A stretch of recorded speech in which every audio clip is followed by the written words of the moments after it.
Welcome to Evolve Through God. I had the pleasure of interviewing author Tom Campbell, the author of Gotta Look Up. Tom is such a light and such a force, and his story of time that he spent with children with cancer changed his life, and it might change yours too. So I hope you take a listen to Tom's episode and listen to all the amazing things that God has done in his life. And without further ado, here is Tom Campbell.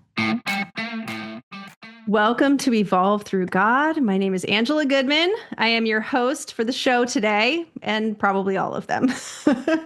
I'm really looking forward to today's conversation. I met this guest at a speaking event that was hosted by Jen Gottlieb. So he is a speaker. He's an author. He wrote a book called Gotta Look Up, which inspired me to have this conversation with him.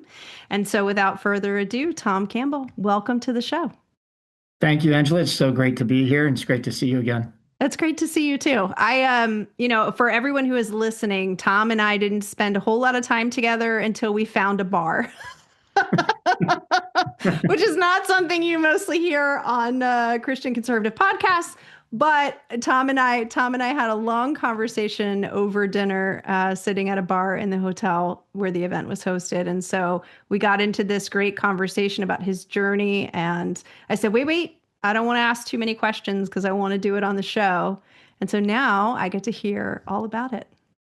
Great. Looking forward to it. And just to clarify, we were having dinner and watching a hockey game at the bar, which is the only place there was room to sit. So that's what it was, really. Well, I'm glad that the hockey game was on because that's what brought us together. Because without the hockey game, you probably wouldn't have sat there. So here we are. Yeah. Right. Yeah.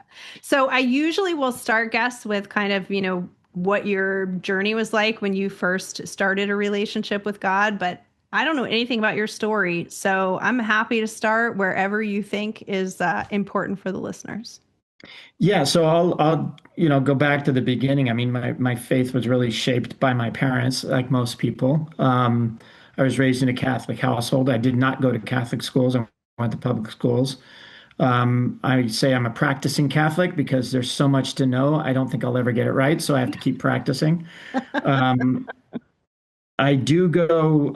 I try to get to Mass at least once a week, and even if I'm traveling, I still try to do that. And also for me in my faith journey, I try to pray every night. But I find myself not necessarily setting aside a time or a secret place or all those things you hear people talk about. Mm-hmm. It's just really it just when the moment strikes me, I talk to my God, I talk to my Creator, and so prayer can happen almost anywhere. It doesn't need to happen in a church or kneeling next to a bed. Yeah. It can happen in day to day. So that's really kind of my approach to it. My parents raised me Catholic. I went through all the different sacraments, and God's been involved in my life from the start. Obviously, my relationship with Him is really dependent on me.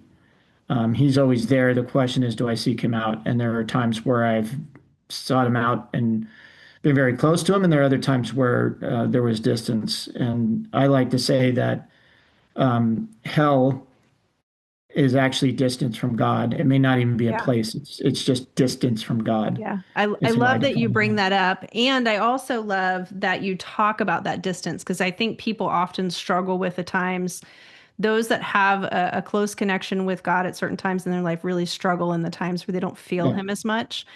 So I would love to know from you, when did you really start, as a child growing up, did you always, when you went to church or to catechism, did you feel God then? Did you have a recognition or was it just something you were supposed to do? I think it was, to be honest, it was really more something I felt compelled or supposed to do because my Okay. parents told me to, right? Yeah. Yeah. So some of it was just habit, just, they led by actions. They went to church a lot. Their faith was very strong. For me, growing up, I did all the different things. But, I was baptized when I was 3 weeks old. Well, Mm-hmm. I didn't know what I was doing. It's just Mm-hmm. I was there, right? And I went to catechism and all that too. And for me, it was just sort of learning as much as I could about God and the mysteries and Jesus, and you can't really understand that. You don't know what virgin birth means. You don't know, Hmm. what the God in three persons necessarily means. It's at this age, you still can't fully comprehend it. You just sort of trust it Yeah. and you sort of accept it to the point where it's like, okay, I kind of get it, and I'm sure you're going to tell me all about it if and when I get up there. But in my belief, I believe in a benevolent God, and I Hmm. believe in the story of, when Jesus was being crucified, that someone sought forgiveness there at the last moment before they entered into the kingdom with them. So I truly believe that that door is open to all of us if we choose to go through it. Hmm. So I expect to be up there, and then that's when all my questions will be answered. But for right now, I try to pursue him as much as I can, understand him as much as I can. And one of the things I do when I talk to people about God, because I'm one of those growing up where I was almost embarrassed to talk about God or Jesus or my faith. And when other people brought it up, I was sort of embarrassed as well. And I Hmm. never fully understood that. And to some degree, that still exists. And I have to be better at embracing who he really is and how he impacts my life, especially in these later years when I've really, really needed him and leaned on him.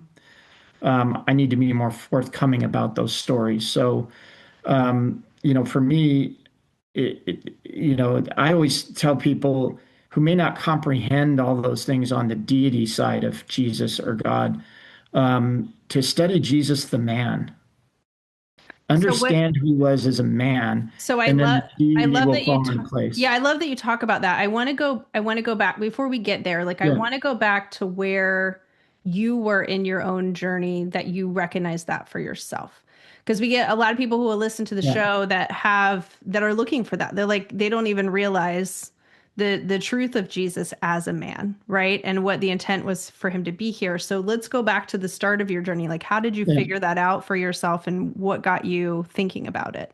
Yeah, I think for me, if I go through the whole thing, younger years, it was sort of compelled. And in my 20s, I didn't go to church as much. Um, when I got married and had kids, I wanted to instill some of those things in them. And actually, my kids went to Catholic schools. And so got more involved in the church. But again, it wasn't really more of a calling as much of a, hey, they're looking at parental participation. It was sort of doing Mm-hmm. it for your kids, Mm-hmm. right? Mm-hmm. Where my faith really opened up was post-divorce, actually. Okay. It was the lowest part of my life. There were some things uh, that my kids were told that they shouldn't have been told. They weren't true. Mm-hmm. It created distance between me and my kids, which is a different kind of hell. Yeah. And I found myself going back to the place where the only place I could find answers, and that was in God, in church, and praying. And I remember, kneeling after communion, just staring up at the crucifix, just losing it. Like, how did I get here? I need you to save me, Yeah. right? And that's where it turned the corner for me, where I started to study and try to find ways to get closer to him and Mm-hmm. understand him. I got back in the Bible. I went to church more often. I started getting involved in charity work. And those were the things that, helped me to recognize more about who I am and what I believe and focus more on um, what's God made Yeah. versus what's man made.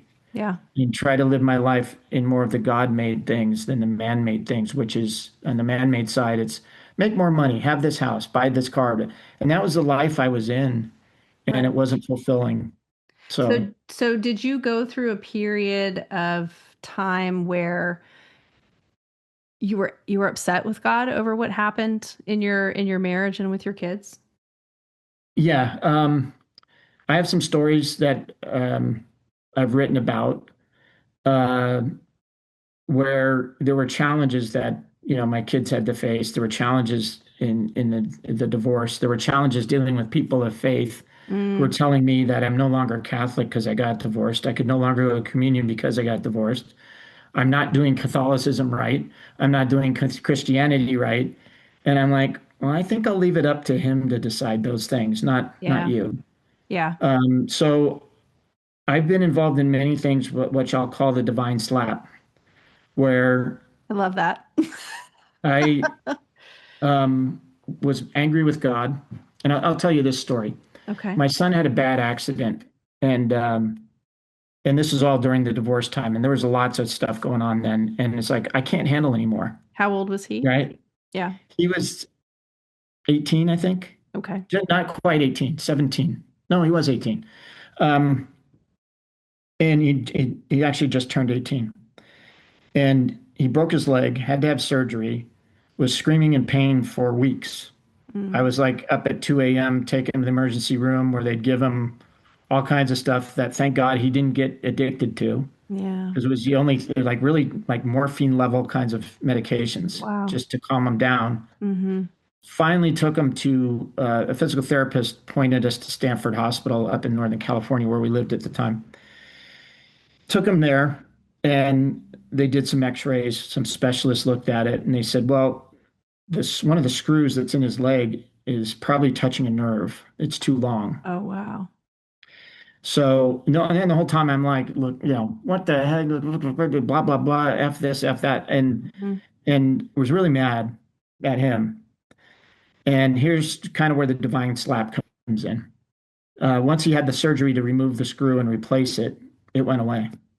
He Mm. still had some lingering things here and there, but the main thing went away. Right. Here's where it gets interesting. The only place where they had a recovery bed available to him was in the children's cancer ward. Oh, wow.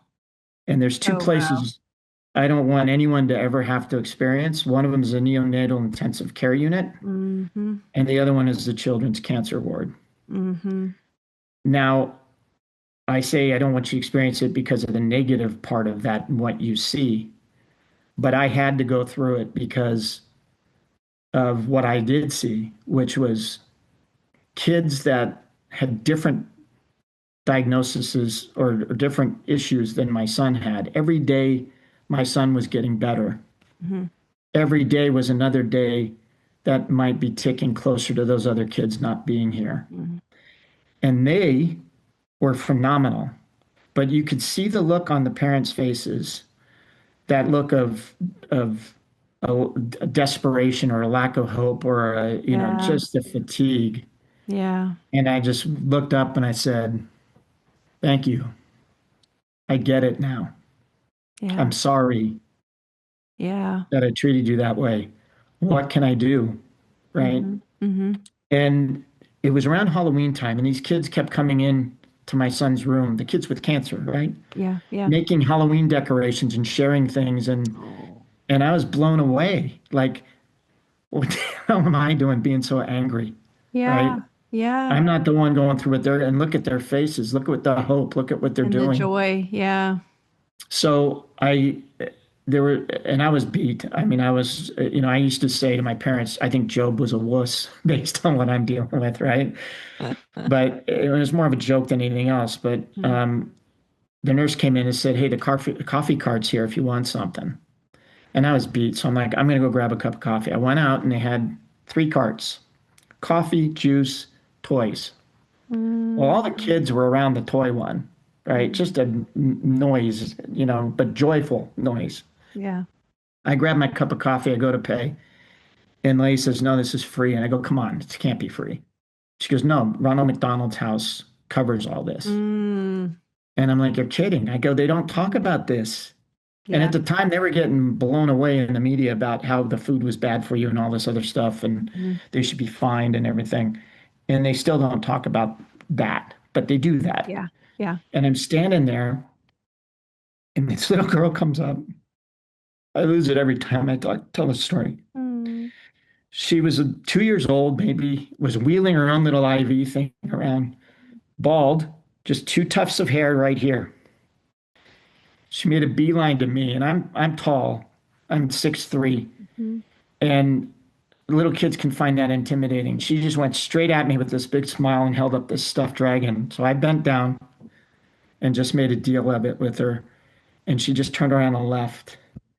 And I'm like, I'm a puddle. I'm like, what are you doing to me? Right? Mm-hmm. What's cool is, I don't know if she's still around. I don't know if any of those kids are still around, Hmm. but they taught me so much Yeah. about uh, trusting more, trusting God more, trusting the plan more, and understanding that everything's a learning opportunity and everything's a call to something else if you recognize it. So So good. there's 30 beds in that cancer ward. And it was around November, I kept sticking in my mind, what am I supposed to do with this? What were you trying to teach me? And then it hit. I'm like, there's 30 beds in there. I see what these stuffed animals do for these kids. Hmm. So I went and bought 30 stuffed animals and took Mm. them back for Christmas. Mm. And I don't know if the same kids were in there or not, but it's hope. Yeah. It delivers hope. And so I dropped them off. They're like, wait, you got to fill out the form. And I said, no, I'll see you next year. And I left. They don't know who I am. No idea. But Yeah. I did that up until COVID. Because of COVID, they stopped because you couldn't, Go there. they get Yeah. everything by mail now with on a wish list. Yeah. But I still contribute stuff because that was the answer. That was the answer to that little girl coming up to me Yeah. is give these kids hope, Yeah.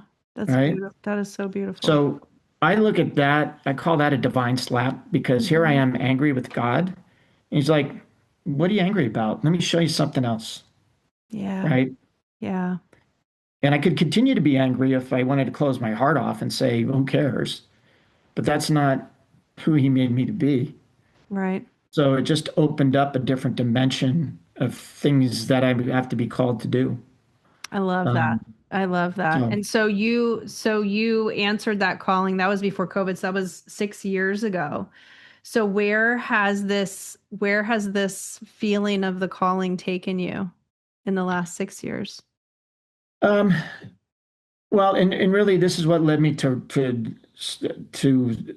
write the book that I wrote called "Gotta Look Up." Yeah, yeah, I have it right here. Um, Thank you for yeah, sending it to me. thank you. So I've been thinking about this for a long time, and I'm tired of people doing this all day at Being a on their dinner table phones. or bumping into you on the Yeah. street. Hmm. And so I went down this path of get your kids off of screens, started writing that. And the voice in my head said, no, it's bigger than that. Mm. It's, yes, you have to stop doing this so that we can have conversations face to face or, I know we're on a screen, but if we met in person and that Yeah. conversation was powerful, right? Yeah. So we have to get off of these things and look up and look around to find those opportunities. Who needs help in your neighborhood? Mhm. There might be an older couple down the street who, they can't get out of the house. So can you go grocery shopping for them, right? Yeah. Help them out, do some yard work for them, whatever it might be. Little actions like that. And by the way, it'll make you feel good too. Oh yeah. But it's that kind of help. It's that kind of sharing of love that I'm always looking out for. Like, okay, what can I do here? What am I willing to do here? What skill set do I have that I can contribute to this situation? So that's what it did is it changed me to sort of look at the world more that way Yeah. than just with my blinders on, oh, woe is me, my Right. son is hurt, right? Um, and so I'll find little things or you'll find that little things start to be presented to you, right? Hmm. All Hmm. of a sudden a friend has another friend who, is doing a fundraiser for their sister who's sick or whatever it might be. And I always try to throw 10 bucks, 20 bucks, whatever at it just to show that person that they matter to me. Yeah. I can't solve all the world's financial problems or all the world's problems, but I can put my little drop in the bucket and contribute and help. Yeah. So it's really an awareness of that. And then the gotta look up message goes beyond just looking up off the screen to have that interaction with people. Hmm. What's going on up here? What's your relationship with your creator? Do you talk to your creator? Do you need more spiritual fulfillment? And how do Right. you get that? So as a result, I look at church as a building, right? Hmm. Church is also a Hmm. community, um, but church is everywhere. Yeah. Church is everywhere you find God. I find God at the ocean. I find God in the forest. I find God on the mountains. I find him everywhere. He created this place so I can talk to him anywhere that I want. I can have that relationship with him anywhere I want. Where I go to church is where it's the vehicle for the community expression of that. Yeah. But my Yeah. relationship with him is my relationship with him. Hmm. Yeah. He's inside of you, right? Yeah. He's inside of you and all around you for sure. I love that. That's so great, Tom. I think, I've had a lot of people on the show, a lot of comments about the show, people who struggle to find that deep connection. And I think it's beautiful that one of the ways you did that was just to be present and to Yeah. see what he was trying to show you. So after that happened and you had the experience with those children, did you go through any more tough times after that where you were just you'd fallen out of communication and No, I mean, you're always going to have tough times. yeah. The difference now is I can look up and laugh about it instead of saying, F this, F that, I can't handle anymore. Right, I just right. sort of look up and laugh and go, all right, what are you up to? What are we Mhm. doing today? What's this all about? Yeah. Right? I kind of laugh at it because the relationship I have with him now is one of trust and one of, hey, I've done all I can on this. I'm like putting this in your hands. If this is supposed to change or this is supposed to do something, you'll let me know somehow, right? Yeah. Yeah. And I think too many people try to listen for answers Mm. to their prayers when Hmm. you need to not listen with your ears, but you need to listen with your soul. And there are things that you'll like. I prayed once because of the divorce and all that, financial issues, living on peanut butter and jelly at times to make everything work. I just said one day, look, I just need enough. I'm Hmm. sorry I got bogged down in all that man-made societal pressure nonsense that makes no difference, that doesn't feed people that need food, that doesn't give hope to kids that are in a hospital, Yeah. right? Yeah. That feeds the ego rather than the soul. And, I asked for forgiveness for that. I apologized for it. And I said, I just need enough. And whatever extra you give me, I'll find a place to put it. Mm. And so my deal with him is enough. Yeah. So I trust that even though right now, this week, there's a little financial difficulty, Yeah.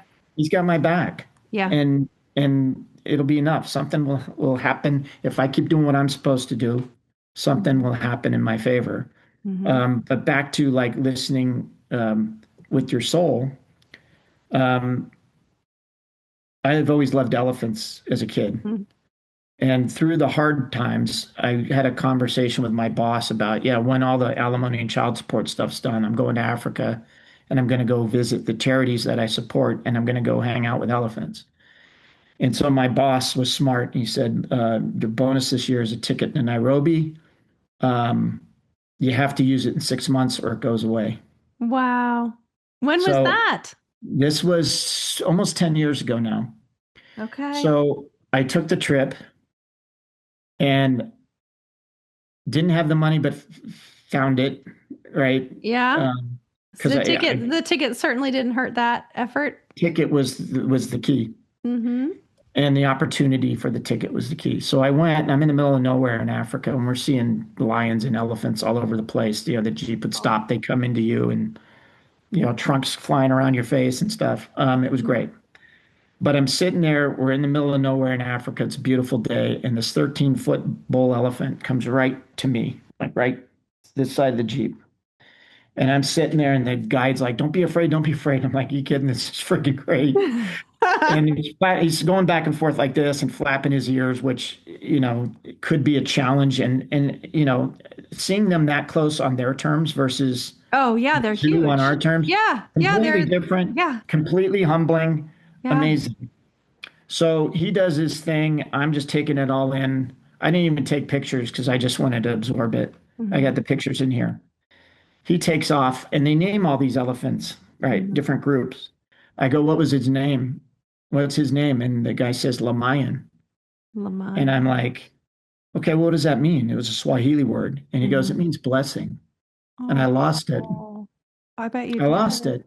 I Because bet you here I did. am. I had to go to freaking Africa to get blessed by an elephant And there's no coincidence in that Mm-mm. because of what they mean to me. It came from somewhere else, Yeah, right?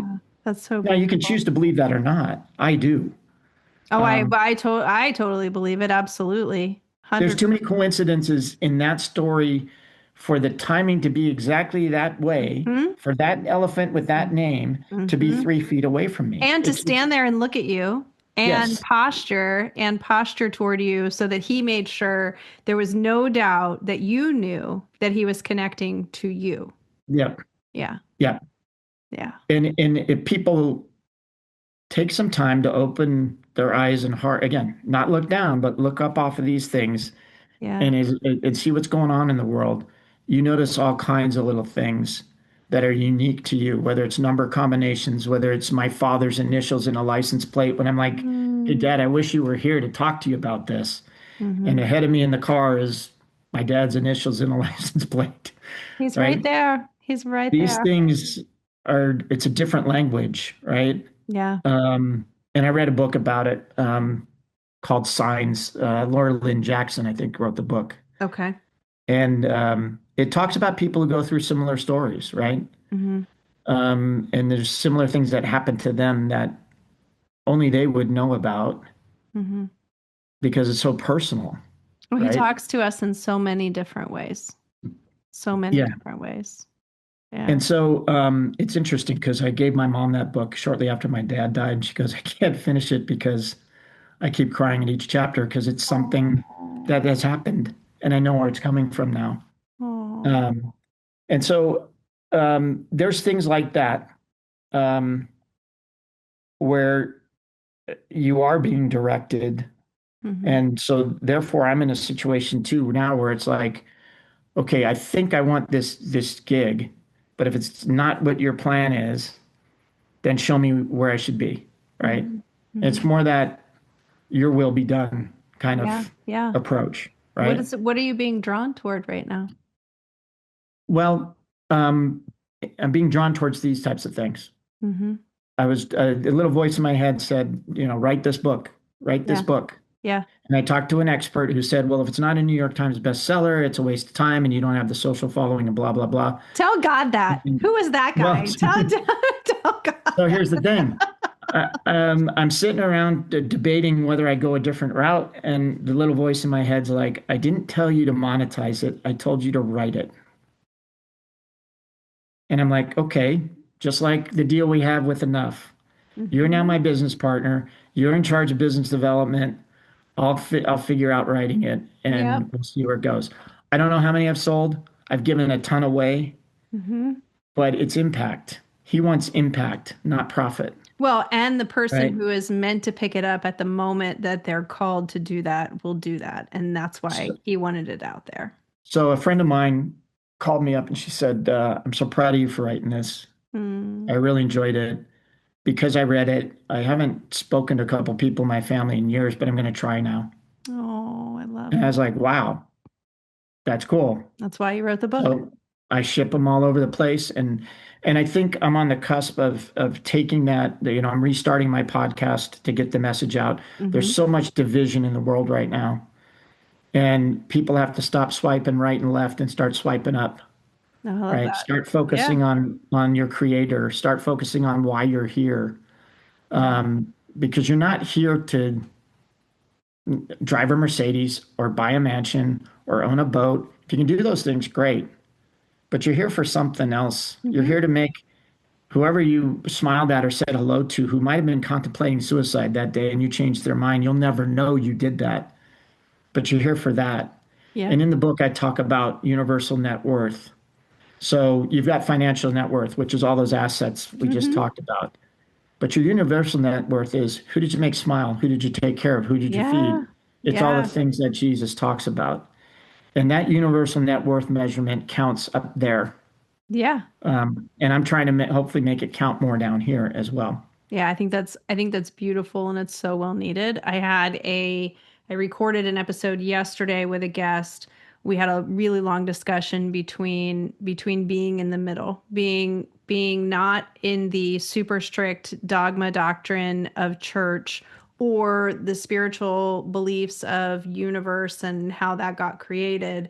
But I think there's more people like you and I who recognize all the sides and are able to see the work that God is doing and live in the middle Yeah. so that we can find more people to help in the middle.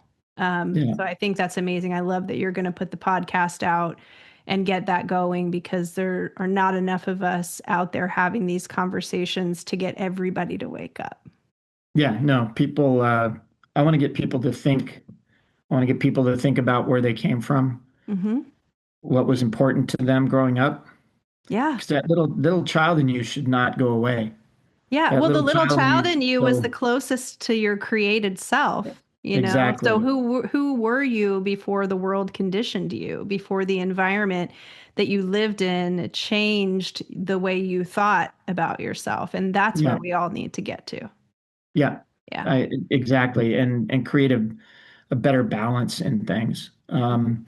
I'll tell you another story. When I was going through um, the divorce, I got laid off at the same time. Oh.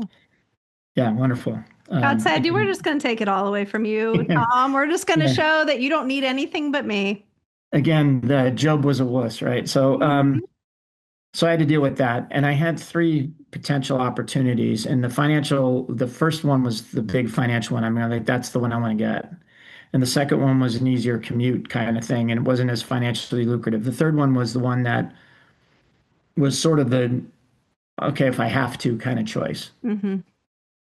Guess which one came in? That one. The third one. And If I here's have to why. sacrifice one. The third one was with an Israeli company. Um, and I had to go to Israel like 3 months into the job. So I took, and Friday, they don't work Fridays, right? So I took a walking in the footsteps of Jesus tour of Oh, Jerusalem that day. love it. Love it.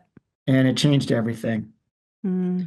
because you walk, and again, everybody says, well, maybe that's not what the path he took. Maybe that's not this, that, but you can't help not, you can't not feel the energy I was going to say, of, energetically in that space, there's probably no doubt.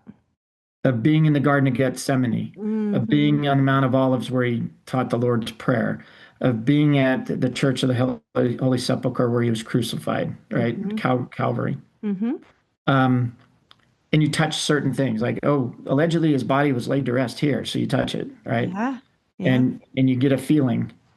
The rock where the cross was, everything's at a church built over it now. So it's not, Yeah. except for the garden, which kind of is the same. You see these 2,000-year-old trees there, and you think, wow, this tree was here when he was here, Hmm. right? And you get chills. But walking the Via Dolorosa to the Holy Sepulchre, there's a place where he fell and had to brace himself.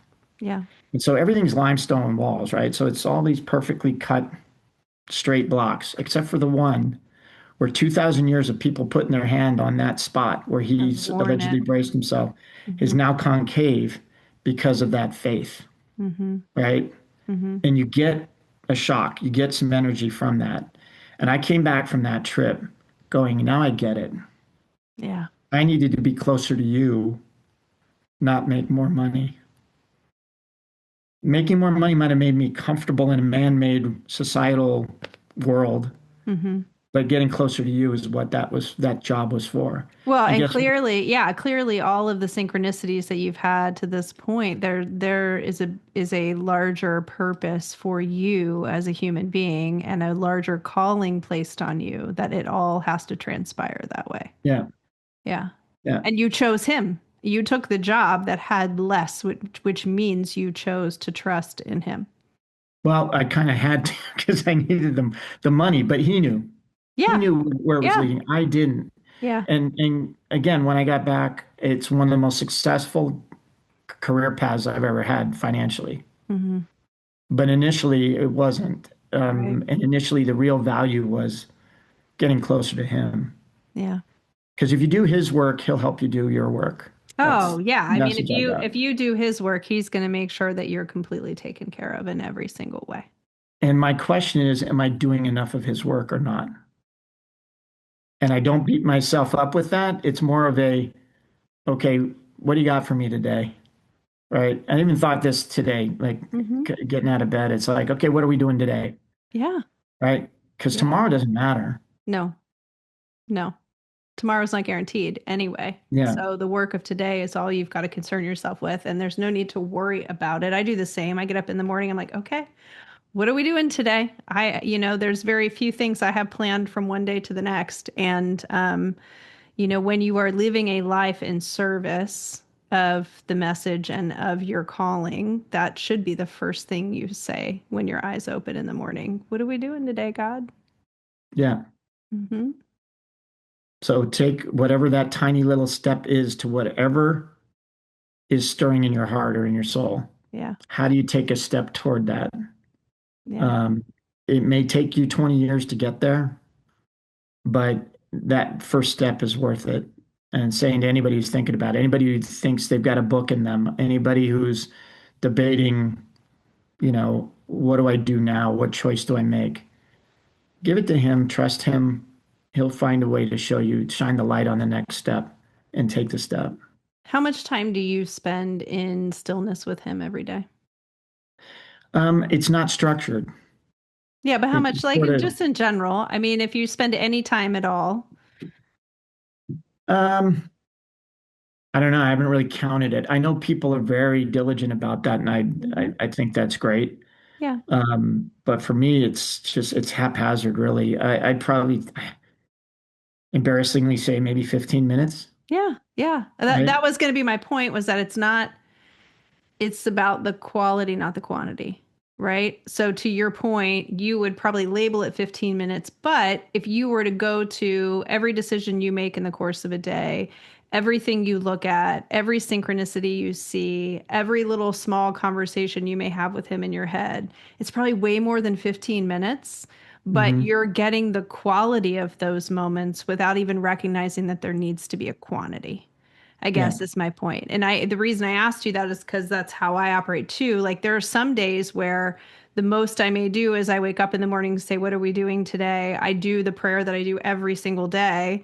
And then I may be so enamored with things that I've got to do all day long that I may just not find myself talking to him much. And then I have other yeah, days where it's like, that's all the freak I do all day long, you know? yeah, Yeah. Yeah. yeah.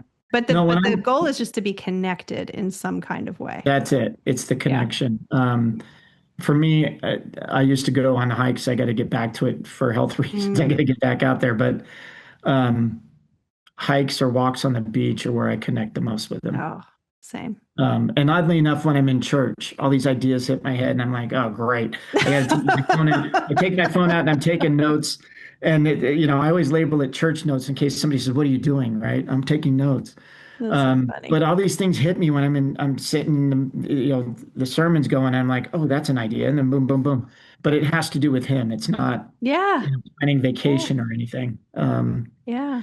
Yeah. And something else I wanted to kind of talk to you about. In college, and you hear this too, like people debate everything. They want to Hmm. argue about everything. Hmm. And we're in one of these creation versus evolution things. Oh boy. And I was just sitting there and I'm like, this is kind of nuts that everybody's so dug in on this. Hmm. And the teacher said, you're kind of quiet. Well, what's going on? Or what do you think? And I go, I think God creates through evolution. Hmm. And the room got very quiet. Okay, well, explain that. Well, something had to set all of this stuff in motion. Yeah. I believe that's God that did Hmm. that. I Hmm. don't understand him. I don't, you know, I'll never pretend to understand it. But if you look, evolution doesn't stop. Mm-mm. So even though something's been created, we evolve Yeah. every day. And We're it's not growing and just us. evolving It's nature, it's the trees, everything. it's the animals. I mean, it's the earth itself. We all go through an evolutionary process. There's a great book that I recently read called Believing is Seeing. And it Okay. was written by a scientist who was an atheist at one point in time that did his scientific due diligence to prove that God existed. And this is when he didn't believe that God existed. So it's a great book to speak exactly to that conversation of evolution because if we all sit around thinking that God doesn't have a hand in every single day, that would be the only answer to the fact that it was evolution as opposed to God's creation.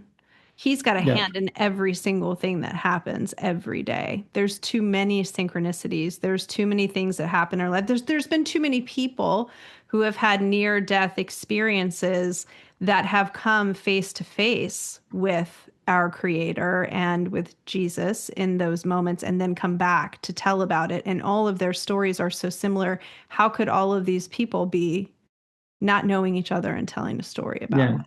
Yeah. I think I'm paraphrasing an Einstein quote, but it had something to do with you can either look at everything as not being a miracle or look at everything as being a miracle, Yeah. if I'm Yeah. paraphrasing it right. I think that quote's in that book. Yeah. And Yeah. I try to do that, right? Mhm. I see it like I've got two owls nesting and their babies are born and the whole process of watching it Yeah. and watching the dynamics of nature around it Yeah. is just it's a miracle, Yeah. right? Yeah. So I can choose to, not try to study that or look at it. But I think people that do that are missing out. It's like there's this wonderful playground that we have to go play in. Yeah. So let's go play. Get off your screens. Your front door is a better portal to the world than your cell phone. Yeah. So get Yeah. out there. And if you truly are an atheist and you don't believe in God, that's like almost an acceptance that there is a God that exists. If you choose to not believe it and disprove it, you're almost giving it proof that it's real. Yeah. Which I think is completely fascinating. You know, the conversations that I've had on this show in the 2 years to year and a half that I've been doing it, um, there's just too many ways to see God's work. Yeah. I Too agree. many. Too many. Well, I've added your show to my list. Well, Just good. Well, you'll have a good time. If you're looking for episode recommendations, I can give you some that okay. would just blow your mind. No, because I'm glad I found it because I want to explore it. I want Yeah, to hear what other people see yeah.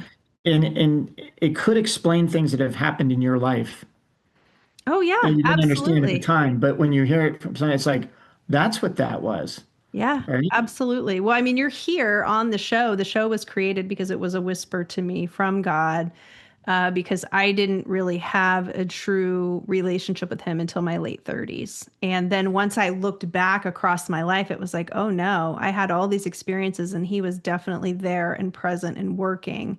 And I never gave him credit for it. And I never saw it. And I never communicated it. And I never talked about it.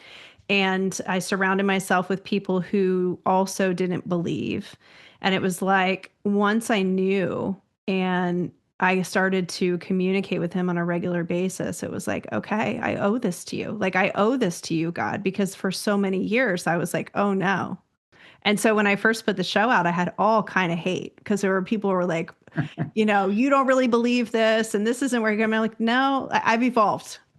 God has worked on me in so many ways that I finally woke up. And so that's the beauty of the show is like those are the stories I want to tell is the Yeah. moments where you wake up and you say, "Oh no, he's real, he's here, and here's how you look for him."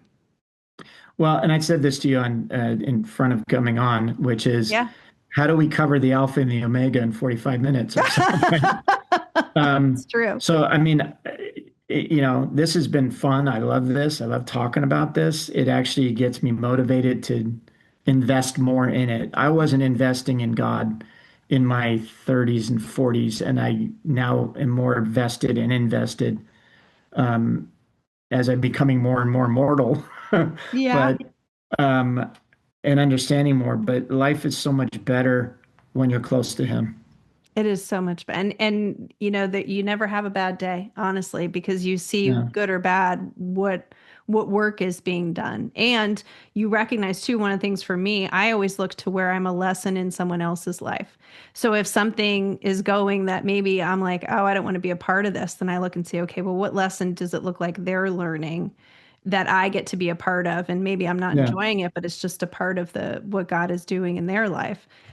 So then you start to look at it from that way, and it adds even more complexity to the Yeah. equation of how he uses each one of us. So I love Well, it. people need love, people need hope, and they need to know they matter. And we can all help people recognize that in themselves. Yeah. And that's where that universal net worth stuff kicks in. My theory around that for Love it. me. What chapter is Um, that in the book? Where is that in the book so that people can make sure they look for it? Because I I have to want look at it. I don't know off the top of my head. I know 46 is to. forgiveness because I'm working on the next book is focused on forgiveness I because I love think we need that. more of that. Oh, definitely. Um, Definitely. it is chapter 39 in section 4 called Look Higher and Deeper. Love it. So, Love it. um, yeah, and if people want the book, you can get it on Amazon. Or, if you need a copy Well, and we'll want it put the signed. link to Yeah. Amazon in the show notes. So make sure Okay, that you cool. send that to me also, and we'll Yeah, have it in I the show will. notes so people can grab a copy. I'm excited to read it. I haven't started it yet, but I'm excited to read it in the next few weeks. I'm finishing another book right now, and then once I finish that one, I will read it. So Okay, I look great. Yeah, forward give me the to. good, bad, and ugly because I want to know what hit, on a Yeah, positive level and what stuff missed, yeah. so Well, I I can get already better know at based doing. on your story of the children in the cancer ward, I'm probably going to cry when I read parts of it, I'm sure. So, and having Well, gotten the opportunity to meet you in person and spend some time in your energy, I love to read books of people who are written that I know and have met because it just puts a whole different spin on all of it. well, good. And if you Yeah. want me to come back on and talk about any of the chapters in detail or talk about other stories Okay. or cover the Alpha and the Omega and the Omnipresent, Yeah, yeah. in more detail, Yeah. I'm I happy to love do it. it. I had a great Yeah. time. I will definitely reach out. Is there anything you'd like to leave the audience with before we sign off We'll put it today? in the show notes. Again, if you want to grab the book, please do. And if you want to leave a review on Amazon, that helps. And then if you want to follow me on Instagram, it's at Tom_Campbell, Campbell 24 Okay. on Instagram. And we'll put that in the show notes also. Yeah. So And there's a Gotta Look Up page on Instagram as well, but love it. I'll put Love that in it. the notes too. And we will have you once you get the podcast back up and running and you have a little bit of time to tell us what your next calling looks like, because I feel like there's something coming your way that you may not know about yet. We will definitely circle back Okay. around and get you back on so you can talk about that process too. Well, if you have some ideas on what that is, I get little whispers every now and then, and it's not my place to tell you, it's his place to tell you. I just yeah. got a whisper that there's something coming, so you'll be aware that it's on the way. Yeah, well, you might get a whisper. It says, "Hey, Tom needs to talk to this person." I get the same ones like, Yeah. "Hey, they need to talk to them." And so, Yep. Yep. um, Angeles, thank you so much. I appreciate the opportunity to share my stories, and we'll do it again anytime. Well, So, I loved having you on, Tom, and thank you so much. Thank you, everyone, for listening to this episode of Evolve Through God, and we'll catch you on the next one.